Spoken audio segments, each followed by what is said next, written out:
causou inúmeras situações pesadas. Uma delas foi ter agredido a minha mulher, a minha atual mulher, quando ela estava com as cordas vocais operadas.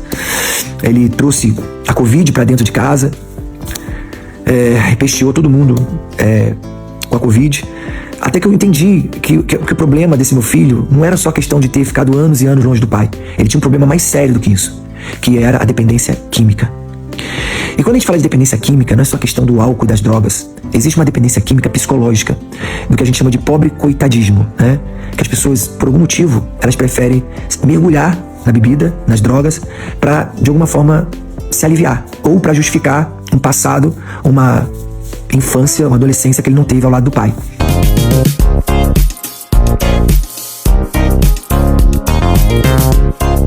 Latino faz forte desabafo sobre vício do filho, desvio de caráter. Segundo Latino, o filho foi expulso de casa após agredir a madrasta e ignorou tentativas de ajuda da família. Latino usou as redes sociais para desabafar sobre uma nova polêmica familiar envolvendo um dos 10 filhos dele. Sem dizer o nome do herdeiro, o cantor revelou que o rapaz é dependente químico e já causou muitos problemas para a família, envolvendo situações de extorsão, ameaças e agressão. Segundo o artista, ele ajudou o filho de várias maneiras, oferecendo moradia e emprego. Mas o rapaz demonstrou falta de vontade de trabalhar e problemas de dependência química. Latino afirmou ainda que o filho estaria o extorquindo com ameaças de expor toda a situação dele à imprensa e que, por isso, teria cortado qualquer ajuda financeira. O cantor avaliou que estava financiando o vício. Segundo o relato, o artista só teria tido conhecimento da paternidade desse filho quando o jovem tinha 18 anos e após exame de DNA.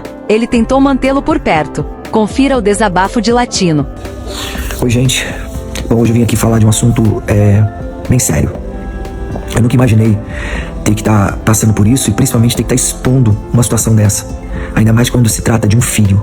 Eu não vou dizer o nome dele aqui para não expor o meu filho. Mas eu tenho um filho que eu descobri aos 18 anos, né? Ele não convivia comigo. Eu só fui saber quando ele tinha 18 anos. Na mesma hora eu fiz DNA, trouxe ele para perto. Empreguei ele em vários lugares, pedi ajuda para várias pessoas, inclusive na minha própria banda, trouxe ele para trabalhar comigo, mas infelizmente ele não se adaptou em nenhum emprego que eu arrumei para ele, e nem na minha banda, não queria trabalhar. E eu achei estranho aquilo, né? Convivendo com ele, trouxe ele para perto, causou inúmeras situações pesadas. Uma delas foi ter agredido a minha mulher, a minha atual mulher, quando ela estava com as cordas vocais operadas. Ele trouxe a Covid para dentro de casa, repecheou todo mundo com a Covid. Até que eu entendi que o problema desse meu filho não era só a questão de ter ficado anos e anos longe do pai. Ele tinha um problema mais sério do que isso, que era a dependência química. E quando a gente fala de dependência química, não é só a questão do álcool e das drogas.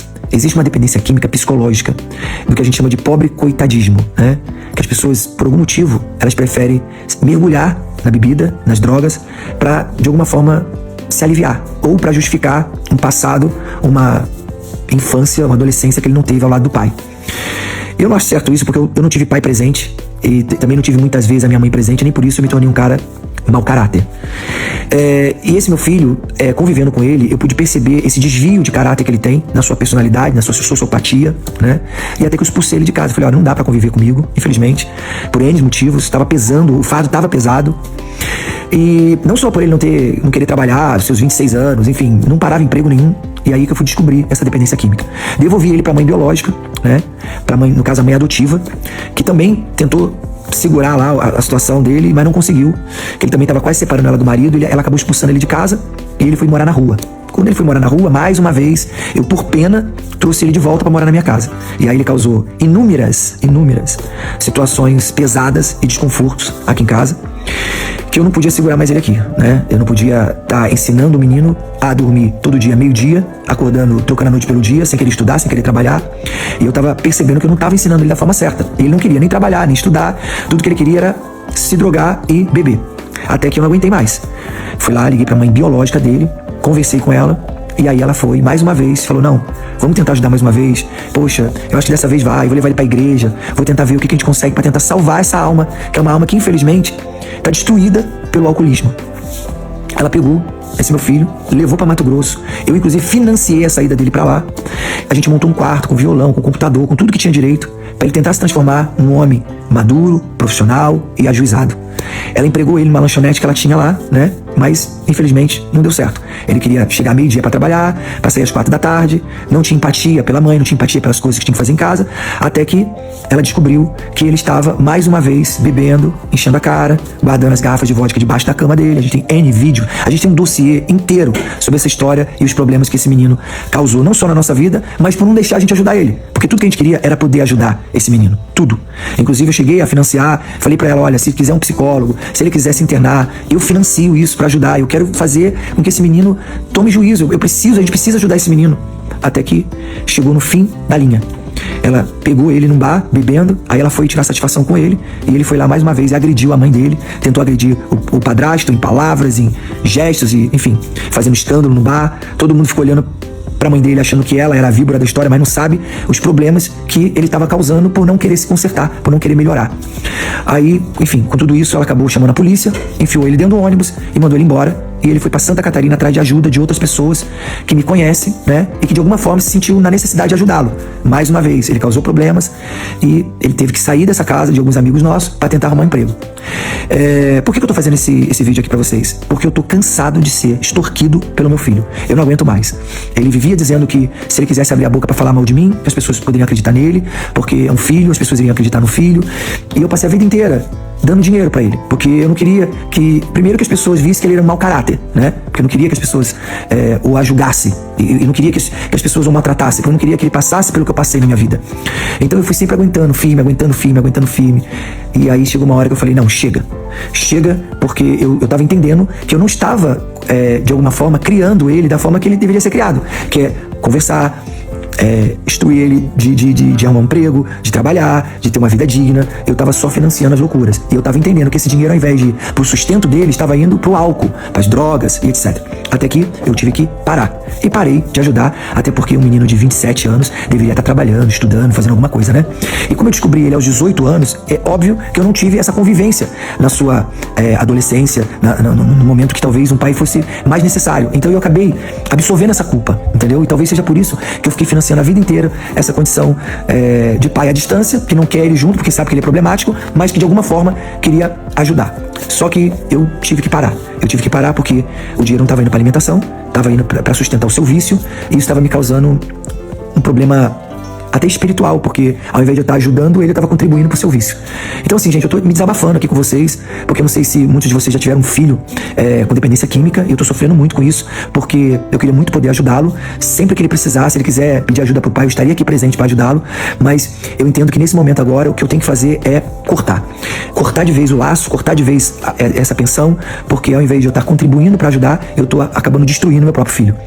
E é isso, gente, eu vim desabafar porque eu recebo diversas ameaças desse menino. Ele fala que toda hora vai pra imprensa, que ele vai falar mal de mim, que ele vai me detonar e que as pessoas vão acreditar nele. Então eu tô aqui, antes disso tudo acontecer, não sei nem se ele vai ter coragem de fazer isso ou não, mas se ele já fez ou deixou de fazer, eu preferi vir aqui, me desabafar e falar exatamente o que tá acontecendo. E o pior de tudo, ele se faz de vítima pra sociedade, pros meus outros filhos, e tenta sempre de alguma forma mascarar a sua verdadeira face, entendeu? É isso, gente. Grande beijo aí e tamo junto. Gente, deixa eu falar uma coisa pra vocês.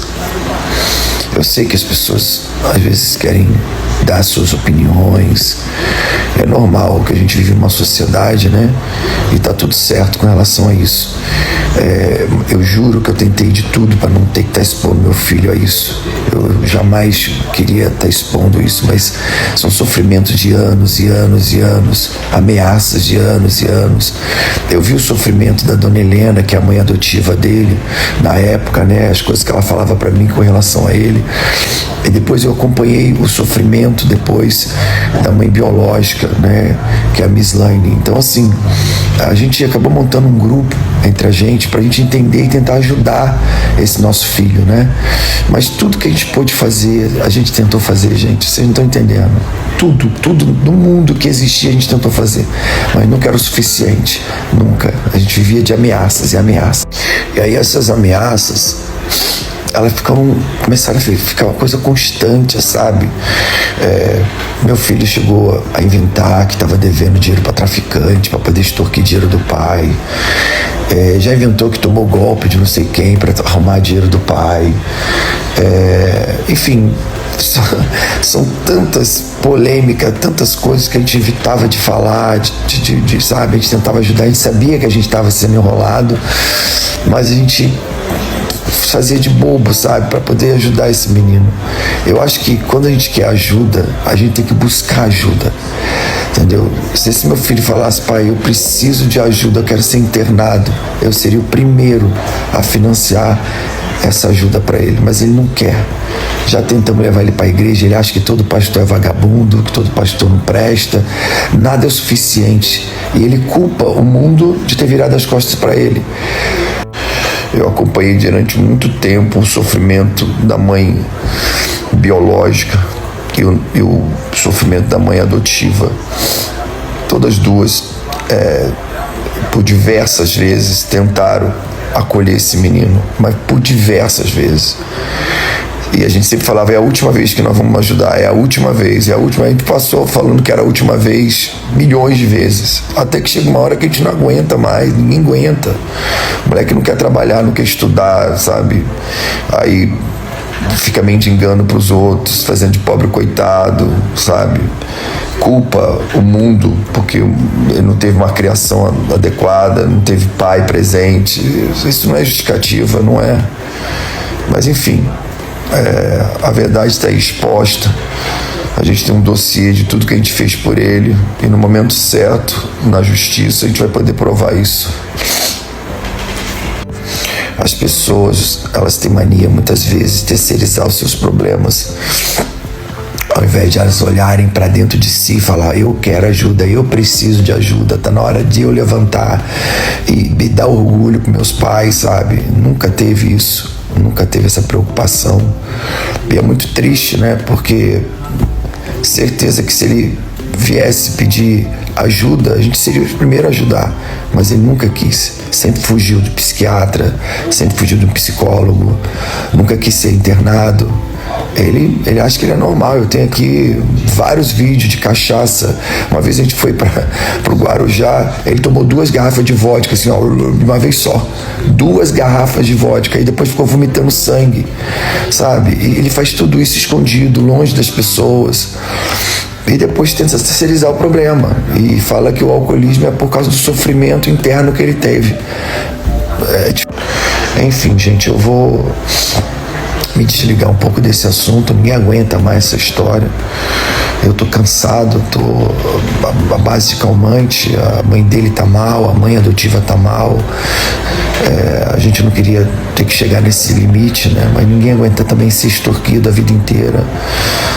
Essas extorsões psicológicas que ele faz com a gente, sabe?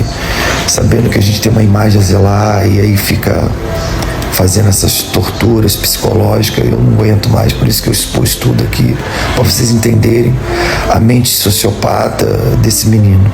Tudo que a gente pôde fazer para tentar ajudar, a gente fez. Tentamos um psicólogo, um psiquiatra, pedimos para ser internado, e ele nunca quis buscar ajuda. Então é sobre ele, não é mais sobre a gente. O que a gente pôde falar, a gente falou. Tá certo? E é isso, eu espero que ele se conscientize disso e que ele busque ajuda de verdade. Você dá razão ao cantor? Me conta nos comentários.